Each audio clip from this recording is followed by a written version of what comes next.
Hey hi hello welcome to our YouTube channel. இன்றைக்கி நம்ம பார்க்க போகிற ரெசிபி எல்லாரோட ஃபேவரட்டான பானிபூரி தாங்க. ஃபர்ஸ்ட் நம்ம மின்ட் வாட்டர் ரெடி பண்ண போகிறோம். அதுக்கு ஒரு ஜாரில் பச்சை மிளகா, இஞ்சி, கொத்தமல்லி, கொஞ்சம் மின்ட் அதாவது புதினா கொஞ்சம் எடுத்துக்கோங்க. பெப்பர் கொஞ்சம் சேர்த்துக்கோங்க. அது கூடவே கொஞ்சம் ஜீரக பொடி, உப்பு கொஞ்சம் சேர்த்துக்கோங்க. கடைசியாக அந்த புளிப்புக்கோசரம் கொஞ்சோண்டு லெமன் சேர்த்துக்கோங்க. ஃபஸ்ட்டு கொஞ்சமாக தண்ணி ஊற்றிக்கோங்க. அப்போ தான் நல்லா கிரைன் ஆகும். அதுக்கப்புறம் எவ்வளோ தண்ணி வேணுமோ போட்டு நீங்கள் நல்லா அரைச்சி ஃபில்ட்ரு பண்ணி எடுத்துக்கோங்க. அதுக்கப்புறம் நான் உருளைக்கிழங்கு பாயில் பண்ணி வச்சுக்கிட்டேன். அதையும் கொஞ்சம் எடுத்து மேஷ் பண்ணி வச்சுக்கிட்டாச்சு. கொஞ்சம் பெப்பர், கொஞ்சம் ஜீரக பொடி, கொஞ்சம் உப்பு, கொஞ்சம் கறி மசால் பொடி, வெட்டி வச்ச வெங்காயம், இது எல்லாத்தையும் சேர்த்து நல்லா பிசைஞ்சிக்கோங்க. இப்போ நம்மளோட சைட் டிஷ் எல்லாமே ரெடி ஆகிடுச்சு. நான் பானிபூரி மட்டும் நான் கடையில் வாங்கிக்கிட்டேன்.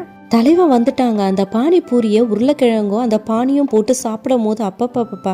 உங்களில் எத்தனை பேருக்கு பானிபூரி பிடிக்கும்ன்றத கமெண்ட்